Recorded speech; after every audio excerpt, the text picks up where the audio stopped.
un gusto presentar a Alejandro Ayala, que está en el Instituto de Ciencias Nucleares y también se encarga de la revista Mexicana de Física, y pues nos va a hablar sobre la fase crítica en Quantum Chromodynamics.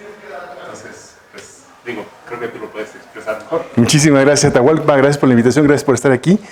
La idea es hablar acerca de un trabajo reciente que ha sido hecho en colaboración con Martin Henczynski, que fue un postdoc aquí en el instituto y que ahora está en la UTLA, Luis Hernández, que sigue siendo postdoc en el instituto, y un par de colegas chilenos, Renato Zamora y Marcelo Leve. Y la idea es que, como les voy a describir con todo lujo de detalle, es que cuando queremos describir qué sucede en una colisión de iones pesados relativistas, usualmente la manera de abordar el problema pasa por una serie de suposiciones. Y esas suposiciones, para tratar de entender qué sucede, una de esas suposiciones es la termalización de la región donde se produce la interacción. Ahora, cuando pensamos en una colisión de núcleos pesados, estamos hablando de un diámetro del orden de 10 fermis. Sí, es chiquito, pero bueno, es el tamaño de un núcleo. De manera tal que si este tamaño se toma en cuenta, y se toma en cuenta que la interacción en realidad sucede no de un bulto del tamaño de una bola del diámetro de 10 fermi, sino que las interacciones elementales suceden dentro de los nucleones, protones y neutrones que forman los núcleos.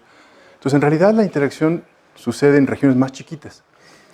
Y la pregunta es, si hay termalización,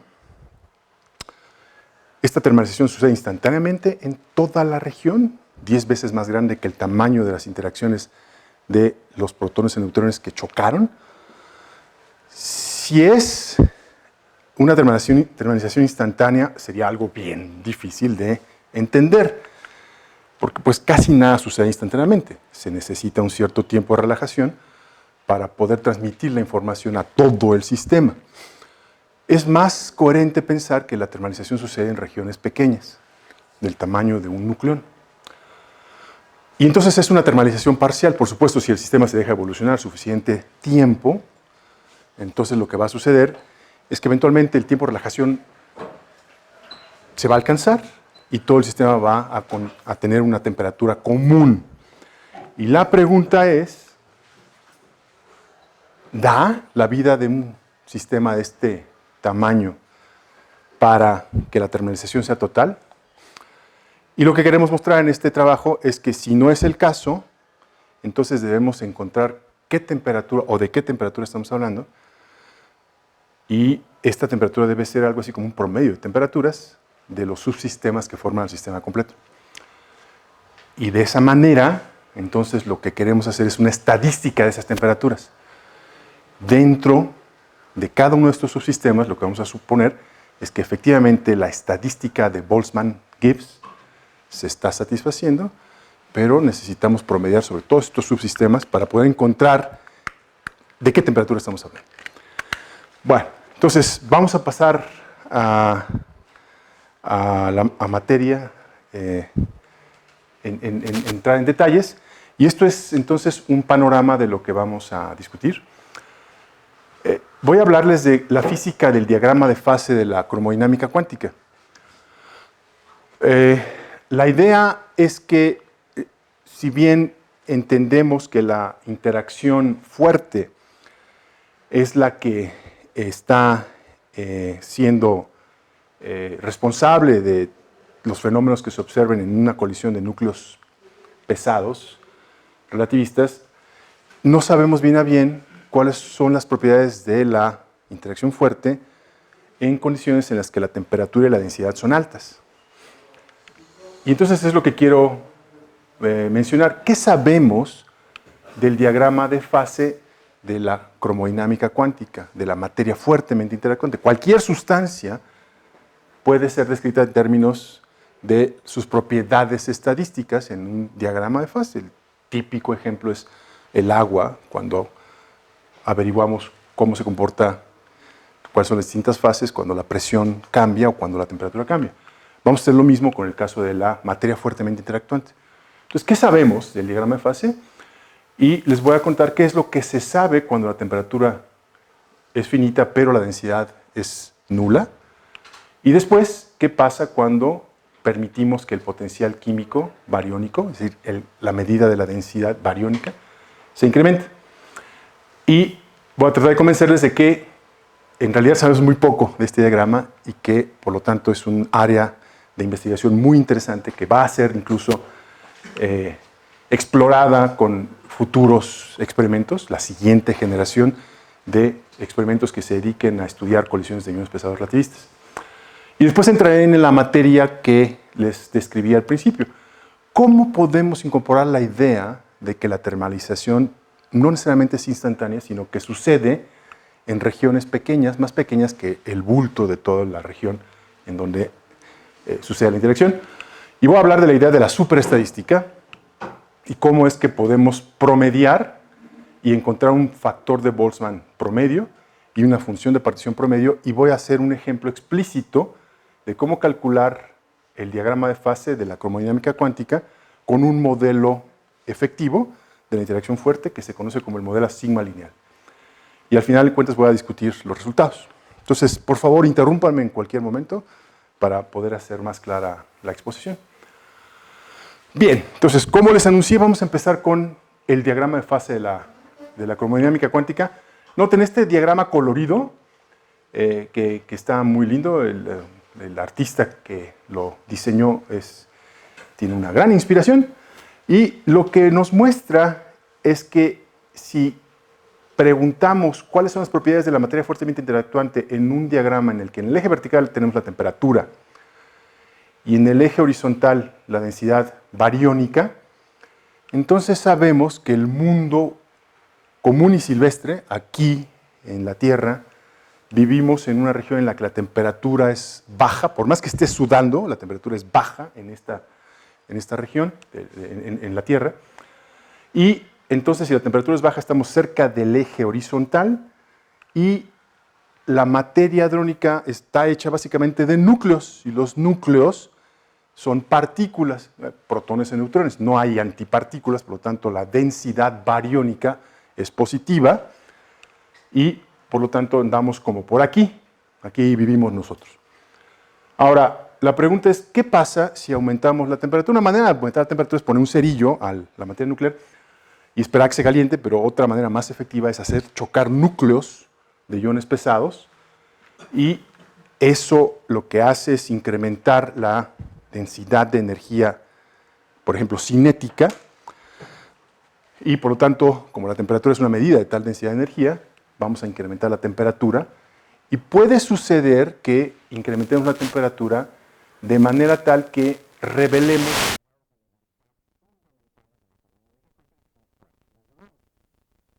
y al hacerlo, entonces vamos a estar en esta región que se conoce como el plasma de quarks y gluones. Hay una cierta frontera donde eso sucede. Voy a hablar más específicamente de cuál es esta frontera y cómo se calcula explícitamente cuál es esta temperatura.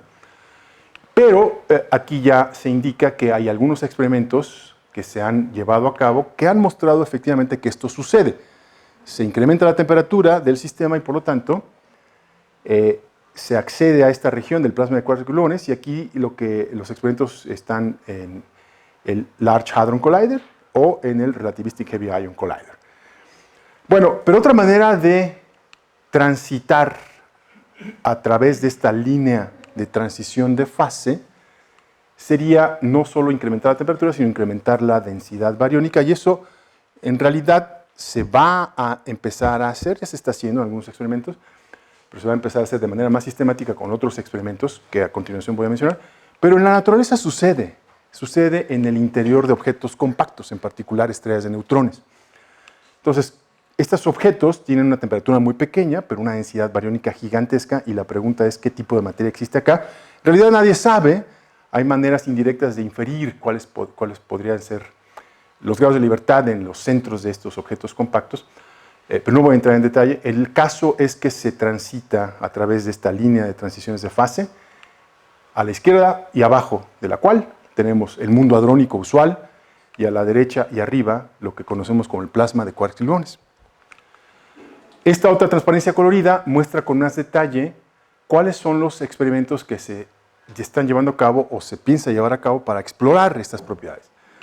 Y de estos experimentos podemos mencionar que para poder acceder a la región de mayor densidad bariónica, necesitamos bajar la energía en la colisión.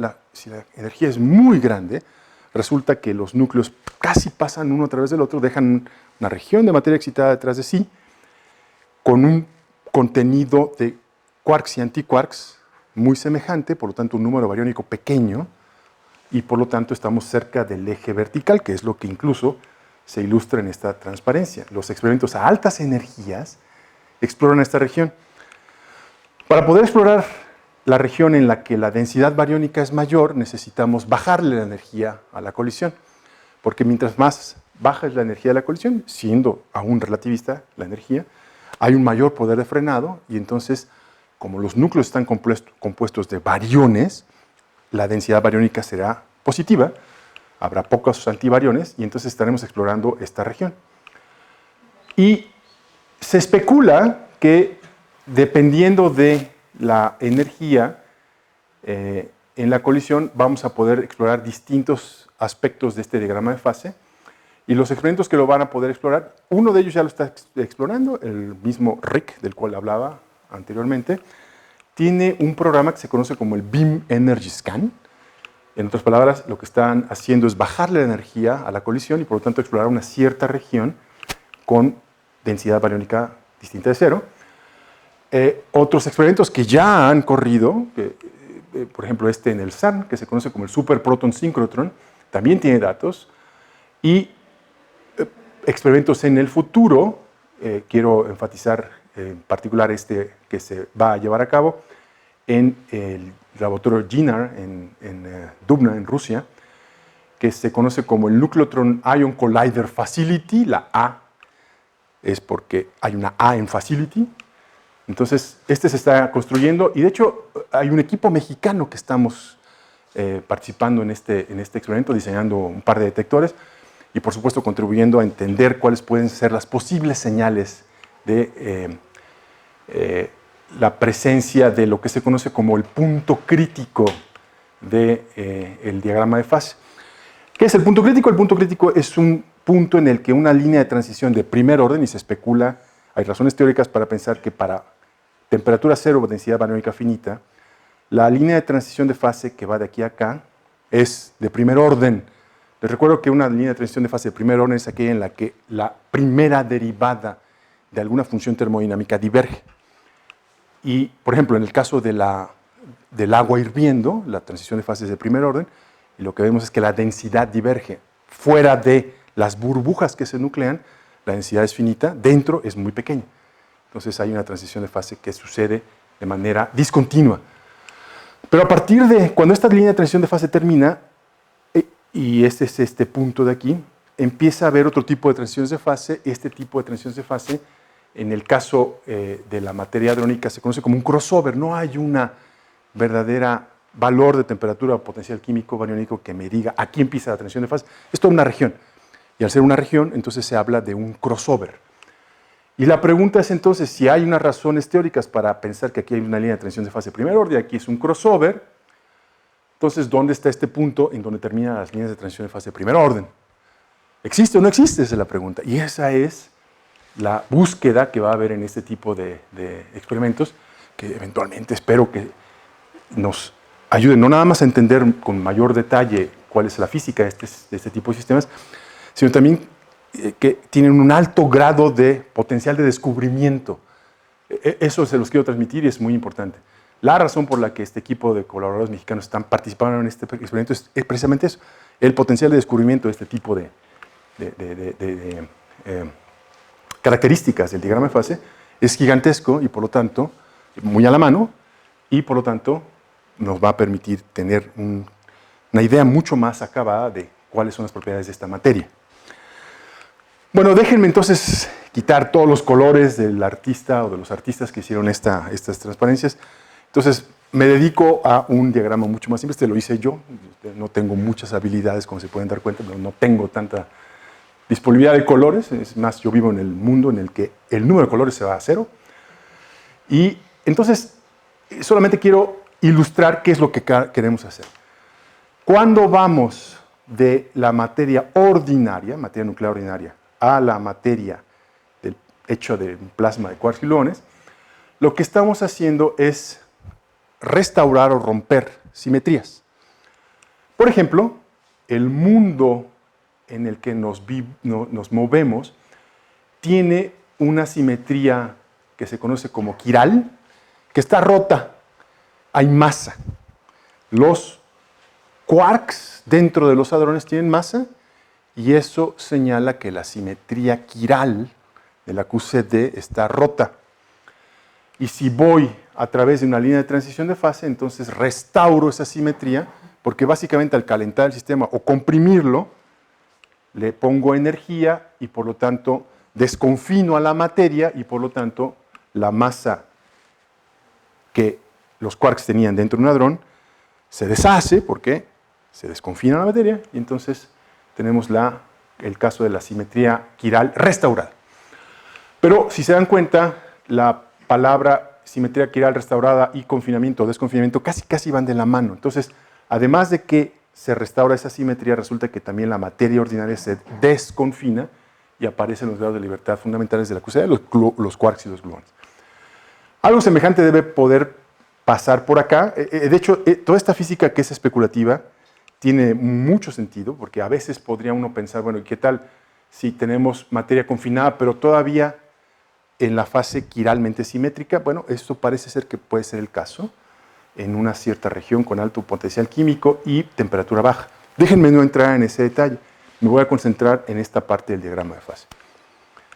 Bien, ¿cuáles son las características de estas transiciones de fase? Me voy a restringir primero al caso de μ igual 0, porque lattice QCD, los cálculos en la red de la cromodinámica cuántica, que son, digamos, la herramienta más precisa con la que contamos, nos permite encontrar explícitamente qué es lo que está sucediendo y esto es lo que nos permite entender esos cálculos. Resulta que no hay divergencias en cantidades termodinámicas, es un crossover analítico, es decir, no es una transición de fase de veras en ese sentido, no hay una temperatura o potencial químico para la cual suceda transición de fase, es una región. Y, sin embargo, para t igual 0, en el eje horizontal, como les decía, es de primer orden. Y entonces, en algún momento, en la mitad del diagrama, como vemos, la línea de transición de fase de primer orden se termina y empieza el crossover. Bien, ¿cómo sabemos eso? Bueno, hay cálculos en la red con lattice QCD, por ejemplo, a partir del condensado de quarks, antiquark, quark-antiquark. Y ese condensado se puede calcular con estas técnicas como función de la temperatura. Entonces, este es el condensado como función de la temperatura. Entonces, fíjense qué es lo que sucede. Sucede que a temperaturas bajas el condensado es finito y a temperaturas altas el condensado se va a cero. Y esa transición, si uno piensa que ese condensado es un parámetro de orden, finito en una fase, cero en otra fase, entonces la transición sucede en alguna parte en la mitad. Noten ustedes que no es una transición estricta, en el sentido de que es una región, y aquí lo podemos ver, podemos calcular la susceptibilidad, por ejemplo, la derivada de este condensado con respecto a la temperatura, con respecto a la masa, etc. Notamos, sí. ¿Tienes densidad en este eje? No, densidad es cero. Esto es el condensado, es esta cantidad, y en el eje horizontal la temperatura. Entonces lo que estamos midiendo es esta cantidad. ¿Cuál es el condensado? El condensado de quarks es la cantidad que en cromodinámica cuántica me dice qué le pasa a la masa de las partículas. Es como el Higgs. El Higgs le da masa a las partículas porque condensa. Entonces las partículas viajan dentro de este Higgs como si viajaran dentro de una gelatina y por eso tienen masa. Es el mismo caso para el condensado de quarks. Dentro de un nucleón, protón, neutrón, existe este condensado, es una masa gelatinosa. Los quarks se propagan ahí, pero se propagan con dificultad, con inercia y por lo tanto tienen masa efectiva dentro de los hadrones. ¿Okay? Si el condensado se muere, como le ponemos un cerillo, lo calentamos, como está sucediendo aquí, entonces esos quarks dejan de tener masa, pero al mismo tiempo se desconfinan. Sí. Está siendo referido a un valor de referencia. Eso es lo de menos. Es nada más, no importa tanto el valor absoluto, lo que importa es la propiedad, el cambio, pues, ¿no? De hecho, este objeto es negativo. Aquí se está graficando el menos condensado. Pero no importa, no es tan importante. Lo importante es que la susceptibilidad, la derivada con respecto a la temperatura, por ejemplo, presenta un pico, pero si se dan cuenta no es un pico infinito que me diga que a esa temperatura sucede la transición de fase, es una región. Y por eso decimos que para μ igual 0, la temperatura de desconfinamiento es una región, es una bandita, y por lo tanto tiene ciertos valores. Y de hecho estos valores se pueden ver aquí en el pico, por ejemplo, la temperatura son 160 megaelectronvolts. Les recuerdo que la masa de un pión en el vacío es 140 megaelectronvolts, la masa de un protón es 1 gigaelectronvolt. Entonces, para cuando la temperatura tiene este valor, estamos diciendo que sucedió la restauración de la simetría quiral o el desconfinamiento. Algo notable que quiero que tengan en cuenta es que la cromodinámica cuántica es una teoría que tiene una escala intrínseca. Se conoce como lambda QCD y es del orden de 200 megaelectronvolts. Entonces es natural esperar que algo suceda cuando la energía involucrada en el sistema es del orden del lambda QCD, o del orden de este valor, y por lo tanto hay una transición de fase. Bueno, ¿cómo sabemos esto? Lo sabemos porque Lattice QCD nos permite hacer estos cálculos para el caso en el que el potencial químico bariónico es 0, y entonces tenemos que distintas colaboraciones en distintas partes del planeta calculan la temperatura crítica y encuentran que, bueno, hay discrepancias, por supuesto, porque se utilizan métodos numéricos que pueden variar, pero al final de cuentas, los últimos cálculos muestran que la temperatura de transición es del orden de 150 megaelectronvolts. Y ahora la pregunta es, ¿podemos usar Lattice para irnos dentro del diagrama de fase más profundamente? Y la respuesta es no. Porque los cálculos de Lattice QCD solo se pueden hacer para el caso de potencial químico bariónico igual a 0. Déjenme convencerlos de por qué. Cuando uno hace cálculos en teoría de campos, y acuérdense que Lattice QCD es simplemente una teoría de campos puesta en la máquina, entonces uno necesita integrar, se dice, integrate out, los grados de libertad fermiónicos. Y eso se logra al integrar en la acción, que está en la exponencial, se logra calculando lo que se conoce como el determinante fermiónico. Algunos de ustedes ya han tomado su curso de teoría de campos, entonces estoy seguro que van a decir sí, por supuesto. Otros, créanme por lo pronto, y ahorita les digo, les doy un poquito más de hints porque eso puede ser el caso. Bueno, el determinante fermiónico es este objeto y a densidad finita resulta que va el potencial químico acompañado por una matriz gamma 0. Déjenme usar una identidad en sandwicho entre las matrices gamma 5 de este objeto y por las propiedades de la gamma 5 con la gamma 0, resulta que al ensandwichar lo que obtengo es el complejo conjugado de lo que está siendo ensandwichado con signo contrario. Entonces obtengo esto y esto es complejo conjugado en términos de una matriz, ¿no? Bueno, entonces si obtengo el determinante de esta identidad, el determinante del lado izquierdo tiene que ser igual al determinante del lado derecho, es simplemente esta matriz compleja conjugada, entonces no debe haber problema. Y entonces noten ustedes que para que esto tenga sentido, entonces el determinante no es real a menos que μ, esta μ, sea 0 o puramente imaginario. Si no, no la hago. Bueno, entonces uno puede decir, a ver, si μ es real, entonces el determinante es complejo. Si el determinante es complejo y lo pongo dentro de un código que genera en un programa Monte Carlo en el cual el peso estadístico es este determinante, entonces el peso estadístico va a ser imaginario, entonces no la voy a hacer. No tengo manera de interpretar un peso estadístico complejo. Entonces, a uno se le ocurre, bueno, que vamos a hacer algo, ¿no? No podemos quedarnos así cruzados de brazos y decimos, pues debe ser bien fácil.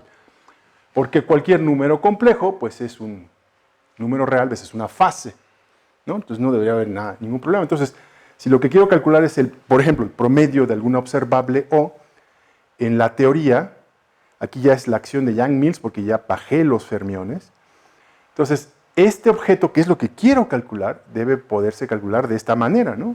Si determinante M es complejo, entonces tomo la parte real, su valor absoluto, y tengo la fase por acá, entonces tengo que hacer este cálculo. Eso es lo que yo quiero hacer. Entonces, ¿hay manera de darle la vuelta? No. La razón es que si yo quiero, noten, a este promedio le voy a llamar, bueno, como acabamos de ver, es el promedio en la teoría quenched, se dice, phased quenched, aquí está, es el promedio del operador veces la fase, dividido entre el promedio de la fase, aquí está. Y entonces dice, bueno, esto debo poder hacerlo, no debe haber ningún problema. Pues no, resulta que sí hay problema porque si yo calculo el promedio de esta fase, esto es igual a esta exponencial donde V es el volumen, F y FPQ, phased quenched, son las densidades de energía en una y otra fase. Y entonces resulta que si V es finito y lo que quiero es que lo sea porque quiero extrapolar mis resultados al caso de un volumen grande, no nada más quedarme en la red. Si esta cantidad es distinta de cero, entonces noten ustedes, E a la menos algo, que es positivo, grande, es bien chiquito. Y si es bien chiquito y está en el denominador, eso es ruido. Entonces no puedo calcularlo. Y por lo tanto, cuando mu es finito, no tengo manera simple de calcular como tenía en el caso en el que mu era igual a 0. Esto se conoce como el problema de signo. De hecho, el problema severo del signo. Eso no se puede resolver fácilmente porque, como les digo, los cálculos de la red son cálculos numéricos, son Monte Carlos. Entonces tarda un tiempo infinito para poder hacer algo razonable. ¿Hasta aquí voy bien? ¿Puedo hacer una pregunta al azar? A ver, muchacho. Sí, tú, muchacho. ¿Está claro lo que acabo de decir? Perfectamente claro. Okay. Entonces, confiemos en el muchacho, es el muchacho más joven de la audiencia, entonces yo creo que todo está bien. Cualquier duda, por favor, díganme. Okay. ¿Qué se puede hacer? Se puede extrapolar.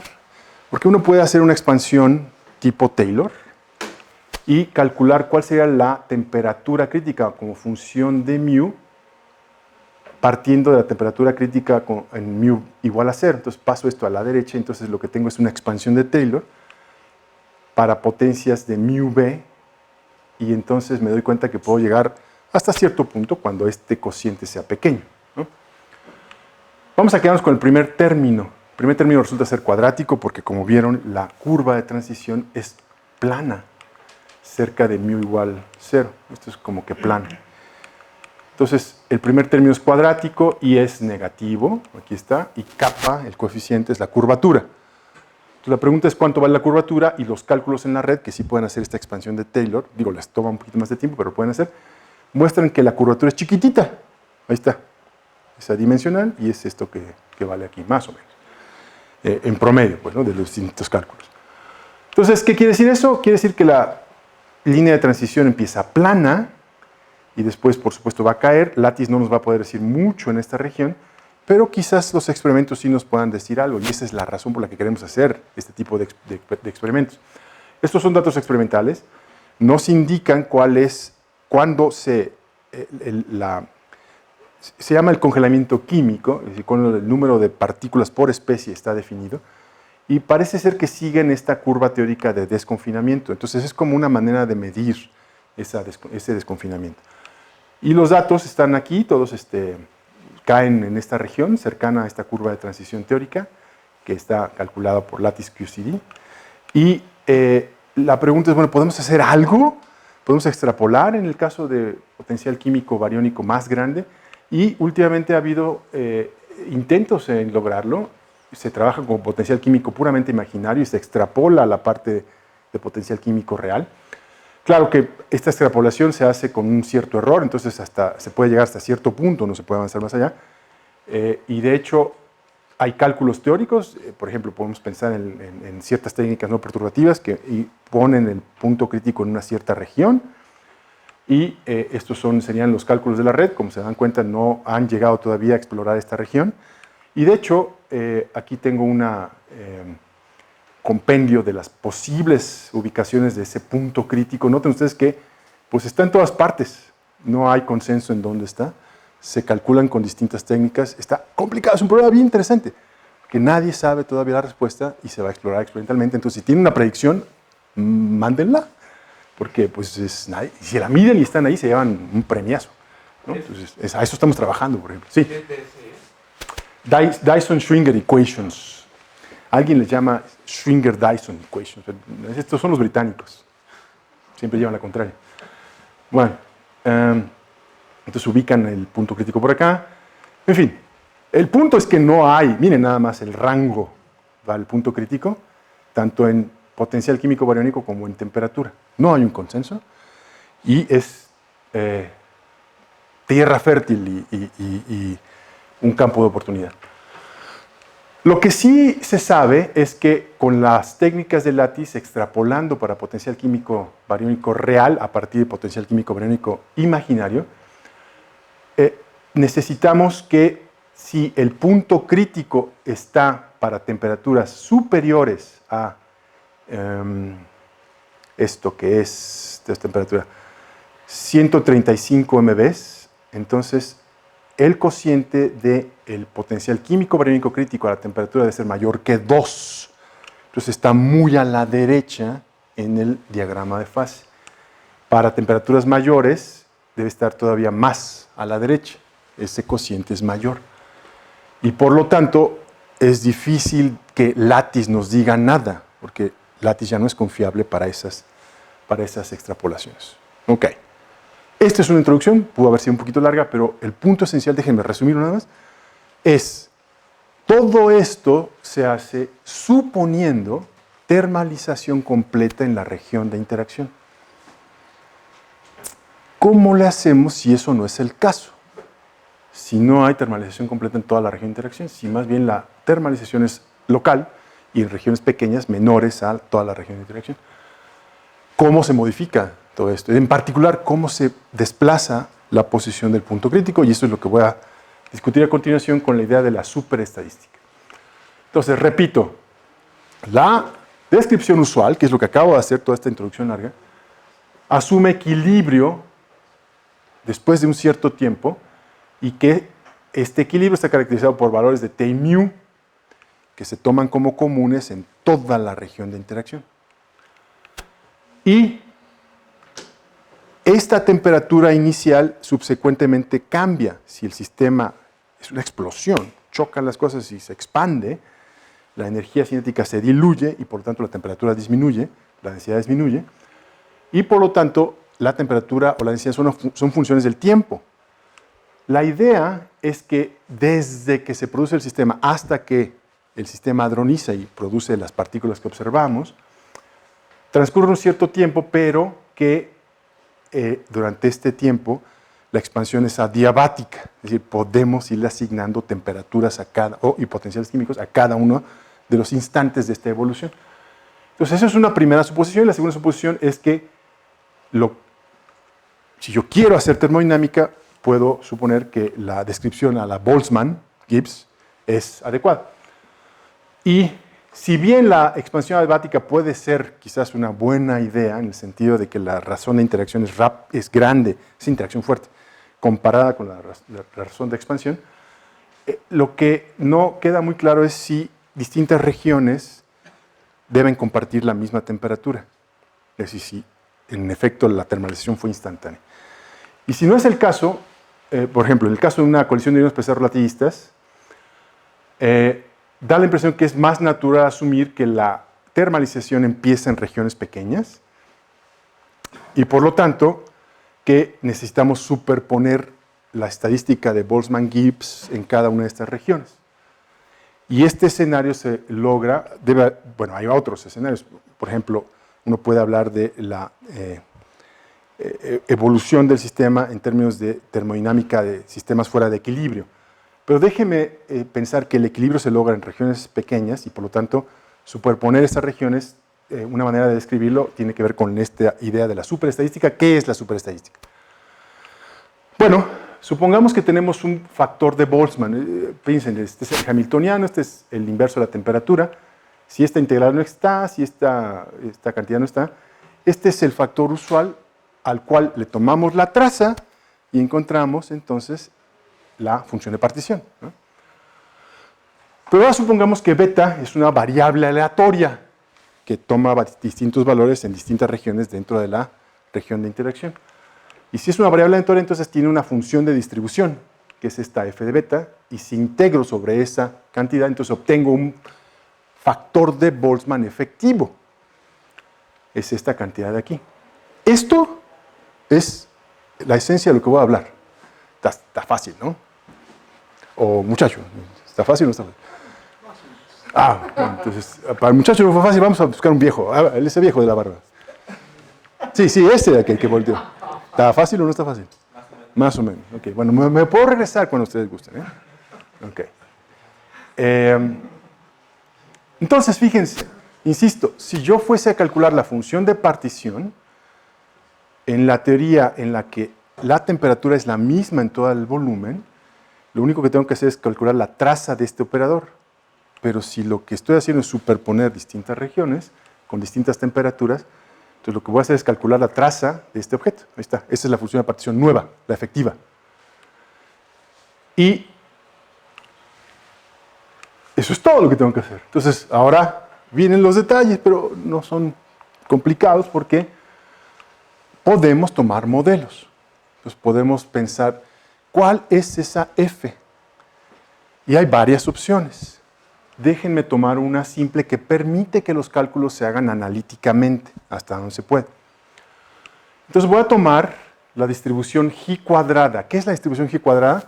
Pues resulta que si tengo un conjunto de n variables aleatorias, y va de 1 a n, que son positivas definidas y que están distribuidas de manera gaussiana, la distribución de la suma de esas variables aleatorias, que le llamo beta a la suma, es una distribución que obedece a la distribución G cuadrada.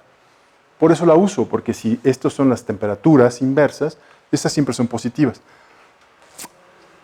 Bueno, entonces, si utilizo esta como la distribución F para calcular mi factor de Boltzmann efectivo, por lo tanto la función de partición, entonces necesito saber cuáles son las propiedades de la F. Primero calculo su primer momento.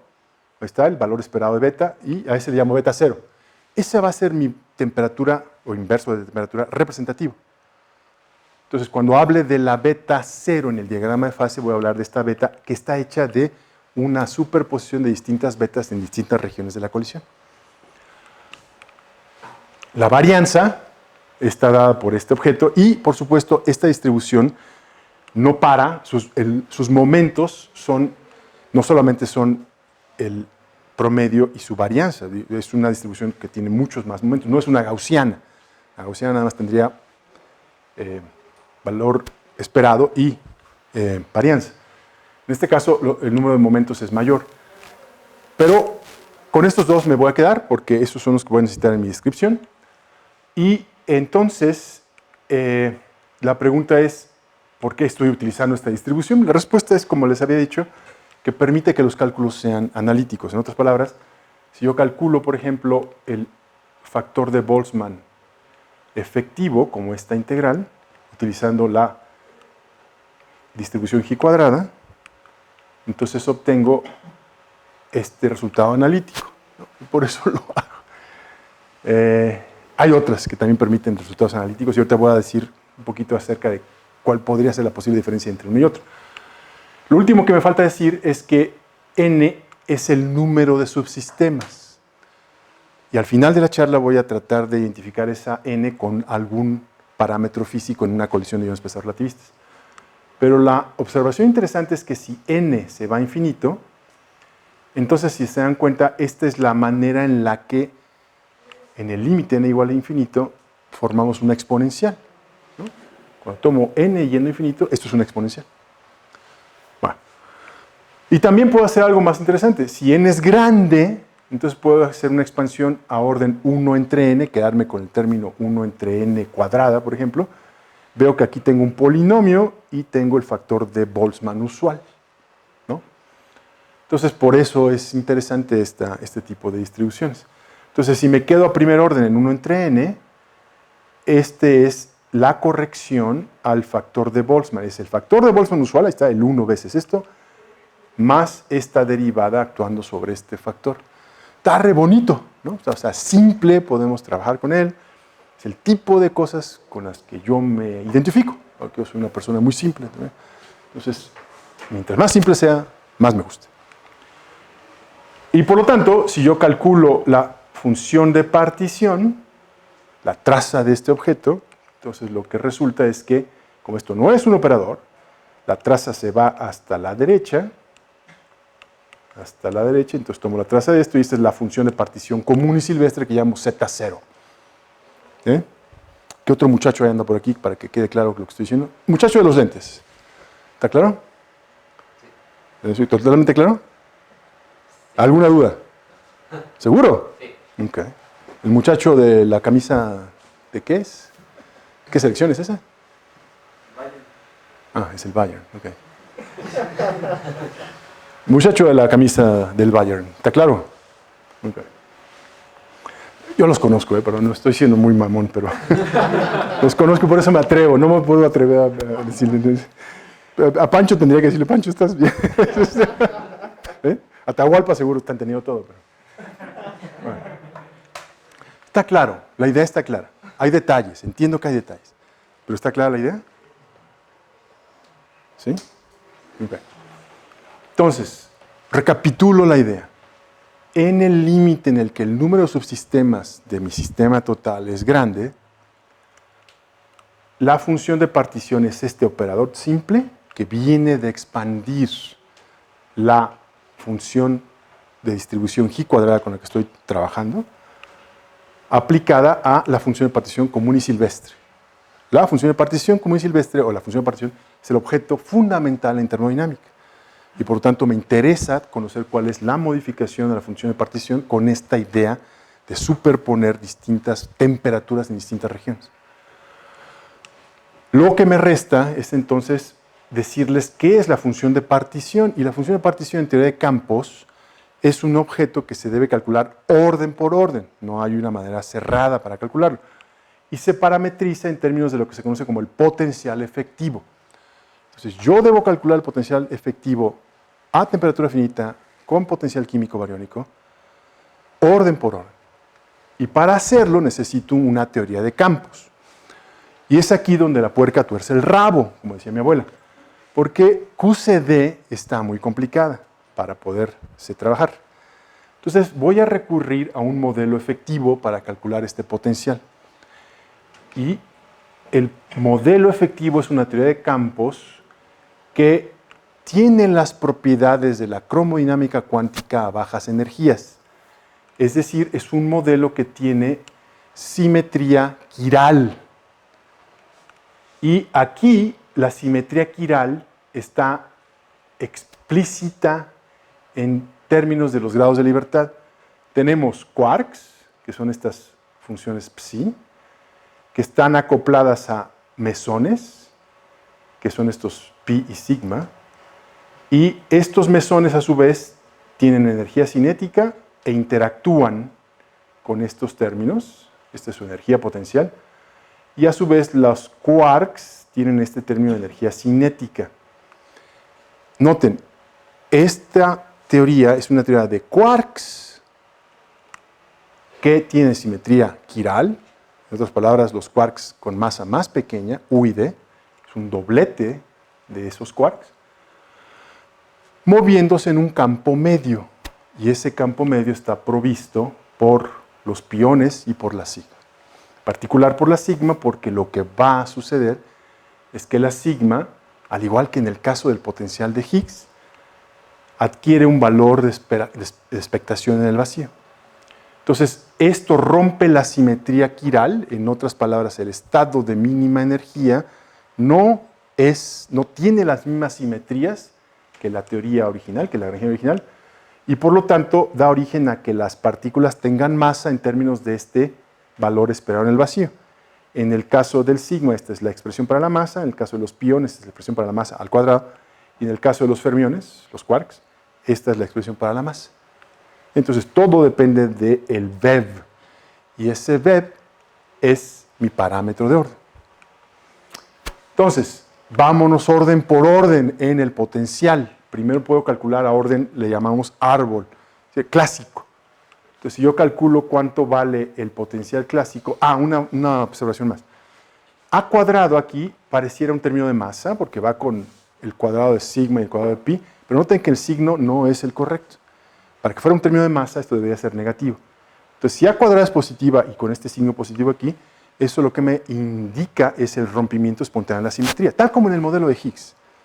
Recurro al modelo de Higgs porque quizás sea más popular en estos días.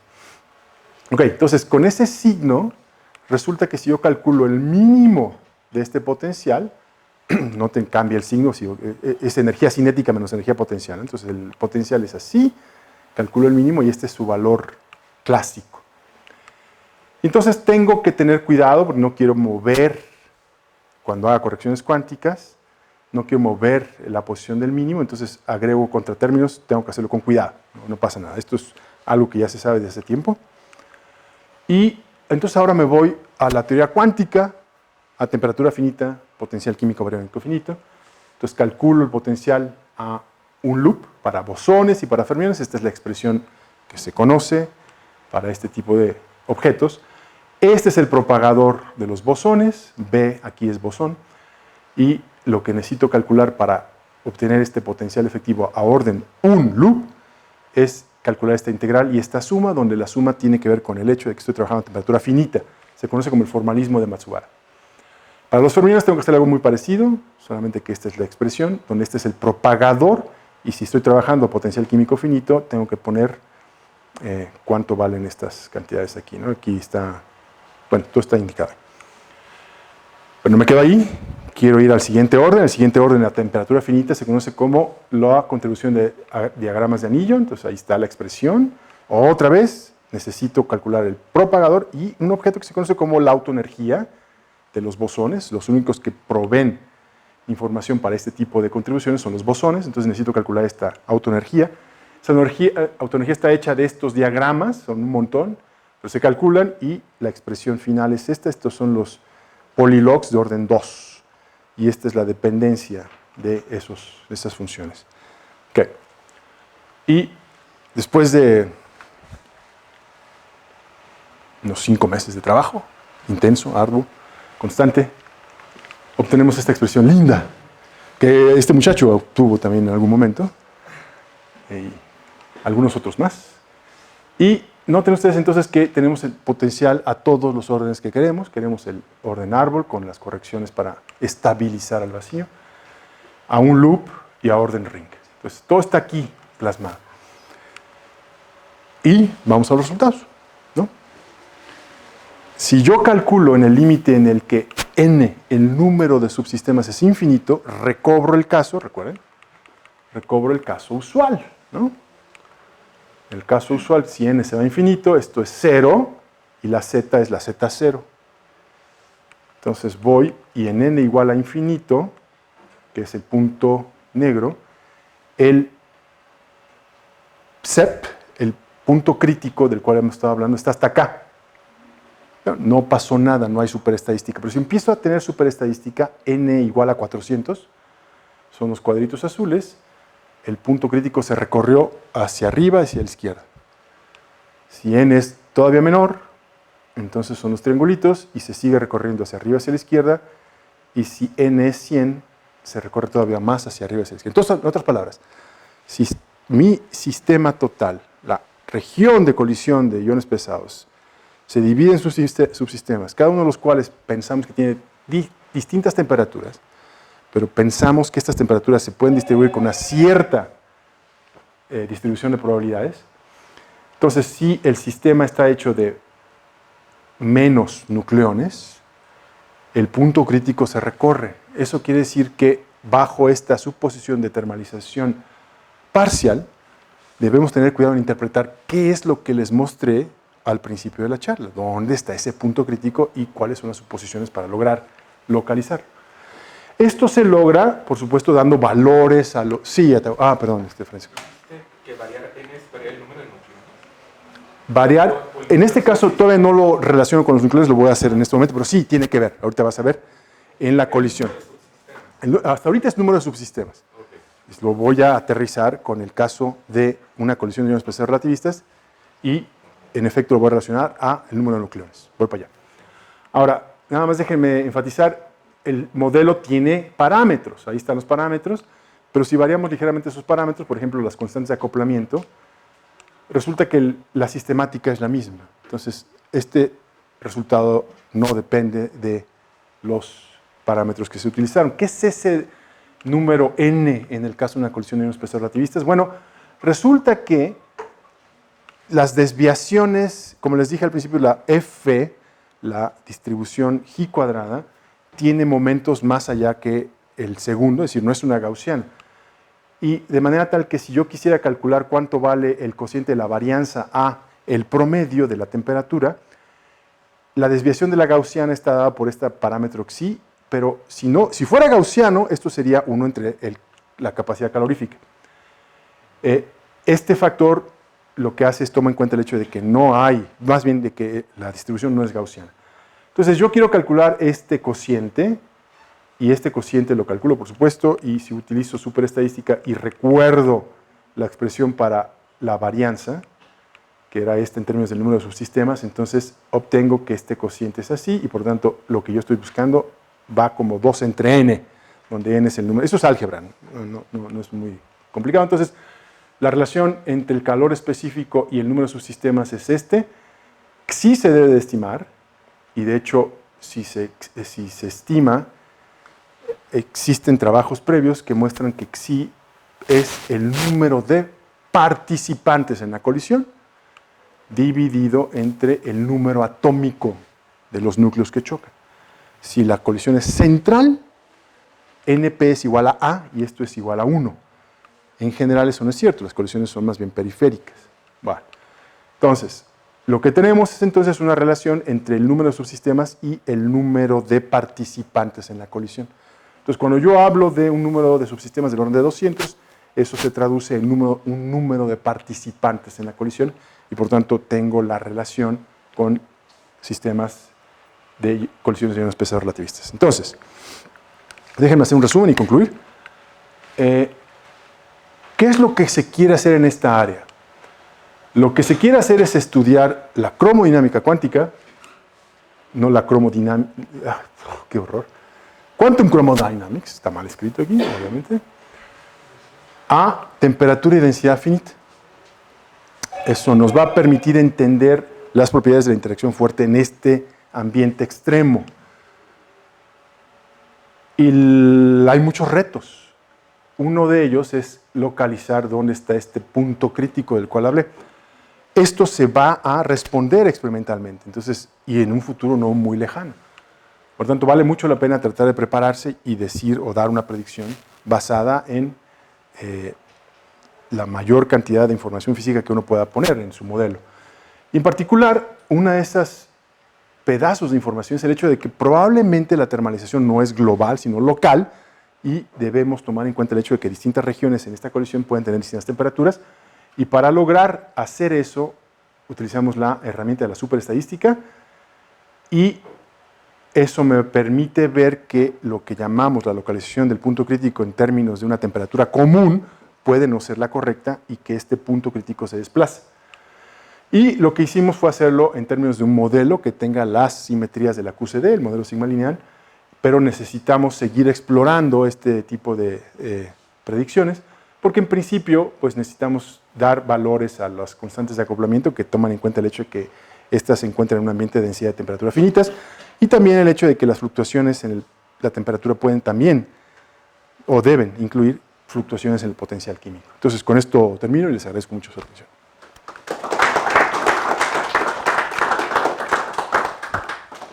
¿Preguntas? ¿Quién? ¿El joven de la gorra? Sí. Joven de la gorra.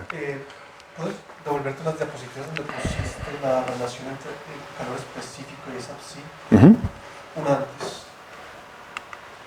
Otra antes. Esa. Con las fluctuaciones de temperatura. ¿Eso es una relación general termodinámica? Sí. Si las fluctuaciones en un sistema en el que n es gigantesco son gaussianas. De hecho, una manera de tratar de cuantificar la posibilidad de que haya fluctuaciones distintas de las gaussianas es encontrar desviaciones de esta cantidad. Si las fluctuaciones son gaussianas, este cociente es 1 entre la capacidad calorífica. Esto es un resultado termodinámico. Desviaciones del comportamiento gaussiano se parametrizan con esta xi. Y hay argumentos para mostrar que esa xi en el ambiente de una colisión de iones pesados es este cociente. Gracias. Sí. Primero la joven y luego el no tan joven. Sí. El factor de Boltzmann es una distribución probabilística, ¿cierto? Sin embargo, ¿está normalizada o cómo garantizo yo que realmente es una distribución? ¿O hay una entropía detrás que se maximiza? ¿De dónde sale, mejor dicho, esa expresión? Sí, de hecho es una muy buena pregunta.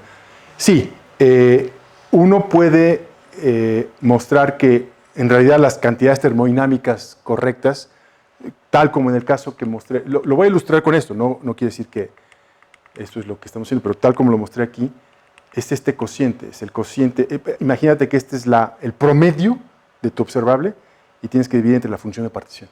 Esa es la normalización, en efecto. No estoy diciendo... O sea, lo que nos importa es la función de partición. Todo está dado en términos de la función de partición. Los promedios son derivadas de la función de partición. Entonces, por eso lo único que me interesa calcular es la función, es el objeto fundamental en termodinámica. ¿El factor de Boltzmann maximiza la entropía de Shannon? Sí. En efecto. Con las ideas de supersimetría no sería la entropía de Shannon. Pero la usual sí maximiza la entropía de Shannon. En efecto. ¿Sí me estoy explicando?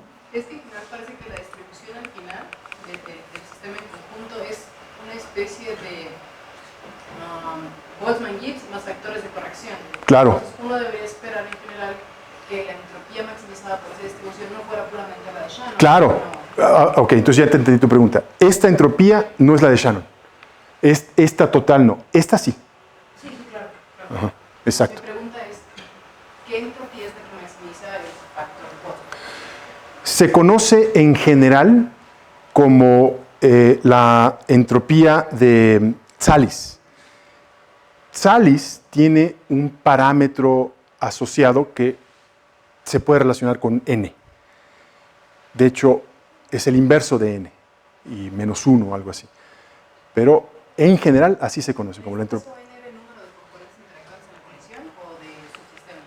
En este caso aquí, tal cual, es el número de subsistemas. Todavía no he especificado qué es un número de subsistemas en el caso de una colisión de iones pesados relativistas. Acá hago la identificación. El número de subsistemas n está relacionado, mediante esta expresión, con el número de participantes en la colisión. Entonces, pero déjame, porque es muy buena pregunta la que estás haciendo, y quisiera enfatizar la respuesta. Entonces, piensa en general en un número n de subsistemas. Por lo pronto no aterricemos en una colisión de iones pesados. Entonces, con un número de subsistemas y a primer orden, bueno, esto es en general, pero a primer orden en n, en 1 entre n, esta es el factor de Boltzmann que reemplaza el factor de Boltzmann que da la entropía de Shannon. La entropía que obtienes a partir de este factor de Boltzmann se conoce como la entropía de Tsallis. Y eso tiene un parámetro, es 1 entre n. Muy bien. Ahora ya la última pregunta. Si ese factor n está asociado al parámetro de Tsallis, extensividad aquí? ¿De dónde sale? La no extensividad aquí. Porque a fin de cuentas, la estadística es salir para sistemas no extensivos. Entonces, ¿qué tendría que ver como el inverso del número de subsistemas con una no extensividad aquí? Tiene que ver, de hecho, todo, porque, a ver, si puedo, me regreso aquí. Es una también magnífica pregunta. Si yo utilizo este tipo de expresiones, te vas a dar cuenta que mira, aquí está el volumen. Esta V aquí es difícil de todos los detalles decirlos y verlos. Pero aquí está el volumen en esta exponencial. Usualmente el volumen se cancela. No va a haber nada que dependa del volumen. Si tú, sin embargo, aplicas este operador o la cadena de operadores que siguen expandiendo a orden superior, entonces vas a ver que el volumen aparece. Entonces, no es tan simple y en ese sentido es una estadística no extensiva. ¿Sí? Podríamos decir que el sistema en particular es un sistema no extensivo. Sí, así es, en efecto. En este caso, pero hace sentido. Si tú tienes un sistema completo hecho de pequeños subsistemitas, no necesariamente lo que pasa aquí pasa acá, y por lo tanto no puedes factorizar el volumen. No hay manera de que lo factorices. ¿Sí? Hace mucho sentido. Muy buenas preguntas. Ok. Ya me ganó casi todas, pero me queda una. Tú cortaste la expansión, Sí. a una exponencial, tú la cortaste. Sí. Esos cortes se hacen cuando la fluctuación de las temperaturas es pequeña, ¿no? La puedes hacer. No. Cuando n, que es el parámetro, es grande. Pero esa cosa tiene que ver con la variancia de la temperatura Sí, asociada a la distribución. sí, de acuerdo, aquí Entonces, está. Sí. Y él hace como un análisis cuando hace esta expansión en los primeros términos y ve que hay un comportamiento general independiente de la Gracias. distribución de las temperaturas. Gracias por la pregunta. Entonces, A eso quería llegar. El resultado es robusto Sí. en ese sentido. Puede Exacto. distribuir las temperaturas. Exacto. Muchas gracias. Voy a decir lo que dijo Francisco. No. O sea, lo dijiste muy bien, pero nada más déjenme enfatizarlo. Porque eso lo quería decir, lo tenía pensado, pero bueno, no lo dije. Si uno hace esta expansión, si uno utiliza esta distribución, como mencioné, puede utilizar otras distribuciones. Siempre y cuando el modelo haga sentido y que me permita avanzar analíticamente. ¿Qué quiere decir que haga sentido? Nuevamente, que esta cantidad sea una suma de variables aleatorias positivo definidas. Pero pues ustedes se pueden imaginar muchas distribuciones que satisfagan esa condición. Entonces la pregunta es, si yo utilizo otra distribución, ¿qué voy a obtener? Es una pregunta natural. ¿Todo se va a la basura? La respuesta es no. Como ha mostrado Beck y otros autores, si uno se queda a primer orden en el factor de Boltzmann, entonces resulta que el resultado es el mismo, no importa qué distribución uno utilice. O sea, a primer orden obtenemos exactamente las mismas cantidades. Y eso es robusto, es lo que estaba diciendo Francisco. Entonces valdría mucho la pena entender por qué. Yo no lo entiendo. Beck lo menciona, pero no me queda claro que diga por qué. Obregón también lo hace, pero tampoco me queda claro que diga por qué. Entonces sí es una cosa que vale mucho la pena pensar, creo yo. Muchas gracias por la pregunta. Quería decir, pero no lo dije. ¿Alguna otra pregunta? En el caso, ¿estás interesado en ver cómo está transitando la materia en una zona en donde están los quarks y en donde están, en una zona en donde está la materia confinada, una región en donde está desconfinada, ¿no? Correcto. Estás pensando que no sé, estás interesado en hallar el punto crítico. Correcto. Ajá. Y estás haciendo este análisis de pequeñas regiones o pequeños subsistemas donde, no sé, estás pensando que en esas pequeñas regiones la materia, pues no sé, está a altas densidades, a una cierta temperatura y no está necesariamente coexistiendo con otra región dentro de la misma colisión con otra región que se haya... Coexiste, pero la temperatura en esta región no necesariamente es la misma que en esta región. Ajá. Pero sí están ocupando el volumen completo. O sea, tienes dos núcleos que llegan y chocan, así, ¿no? Y entonces tú te preguntas, ¿esta región en el choque y esta tienen la misma temperatura? Y si no, esto es una manera de tratar de entender cuál sería la temperatura efectiva de todo el volumen, en lugar que tome en cuenta que hay fluctuaciones de temperatura de una región a otra, de un lado a otro. Pero ese punto crítico es único, ¿no? O sea, no hay muchos... Correcto. Si tuviéramos un sistema, si chocáramos estrellas de neutrones contra estrellas de neutrones, o un universo contra otro universo, caliente por supuesto, ¿no? Y denso, estaríamos en el límite termodinámico. No tendríamos que hacer nada para localizar el punto crítico dados los resultados experimentales. Porque todo está, si esperamos suficiente tiempo, el tiempo de relajación, entonces la temperatura que midiéramos y el potencial químico que midiéramos para el punto crítico sería el que es, porque es el de la materia nuclear a temperatura de densidad finita. Pero no estamos chocando universos contra universos, estrellas de neutrones contra estrellas de neutrones, estamos chocando iones pesados relativistas que tienen un número de participantes alto, pero finito. Y entonces uno se pregunta, ¿no deberíamos corregir lo que los resultados en el límite termodinámico nos dan por el hecho de que lo estamos midiendo con un sistema finito?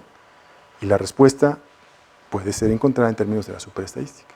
Eso es lo que estoy tratando de hacer, corregir para que encontremos el que es de a de veras, no el que me da la suposición de termalización total desde el principio. Y ahí, por ejemplo, en los experimentos que se están haciendo, ese análisis que ustedes están haciendo se hace para sistemas de iones no tan grandes como, no sé, boros o... Pues son los más gordos que tenemos, ¿no? Tenemos uranio, ¿sí? Plomos. Tenemos plomo, tenemos oro, ¿sí? Para todos esos subsistemas. También se puede checar con sistemas menores, cobre, por ejemplo, también se colisionan cobre con cobre, etc. Sí, sí. Se recorre un amplio espectro de sistemas. Otra pregunta. Sí, las que quieras. Eso es respecto del... Bueno, eso es aquí de esta parte. Pero respecto del cálculo que muestras más adelante, en donde tratas de estimar el valor crítico y utilizas un modelo, el modelo sigma lineal.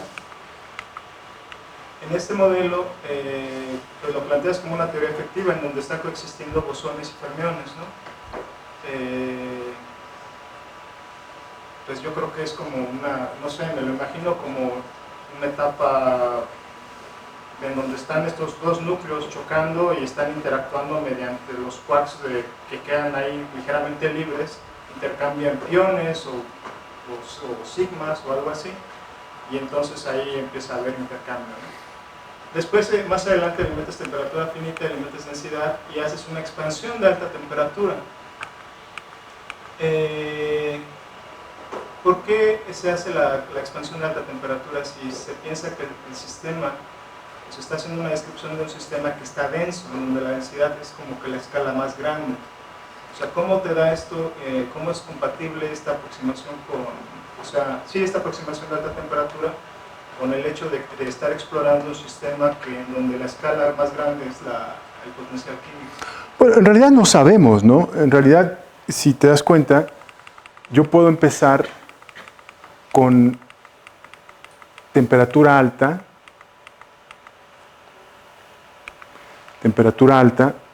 y aumentar el potencial químico bariónico. Si al aumentar el potencial químico bariónico no encuentro un punto crítico, y un punto crítico básicamente es el punto en donde los fermiones empiezan a dominar sobre los bosones.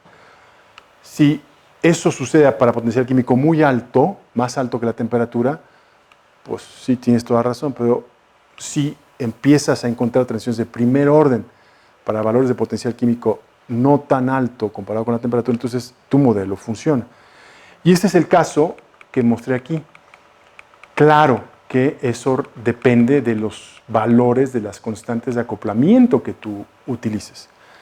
Entonces, si los fermiones son importantes, eso quiere decir que G es importante y que no necesito que mu sea muy grande con que G sea mayor que lambda. G es la constante que acopla fermiones con bosones, lambda es la acoplamiento entre bosones. Si G ya empieza siendo grande, entonces tú esperas encontrar el punto crítico a una región no tan profunda en mu. Y eso funciona así. Ahora, tú puedes cuestionar qué tiene que ver estos parámetros con la naturaleza. La respuesta es nada, en principio. Esto es solamente en el régimen exploratorio para poder decir qué sucede cualitativamente. Cuantitativamente hay que hacer algo, hay que trabajar mucho más. Tenemos que fijar los valores de estas constantes en base a condiciones físicas, donde se lleva a cabo la transición de fase en ambos ejes, por ejemplo, y qué tipo de transiciones en cada uno de los casos. Eso es un trabajo mucho más complicado, entiendo que tiene que hacerse y entiendo que para poder dar una predicción robusta del punto crítico necesitamos hacer eso. No es el caso aquí, simplemente se tomaron valores que nos permitieran trabajar en la aproximación de la temperatura. Gracias.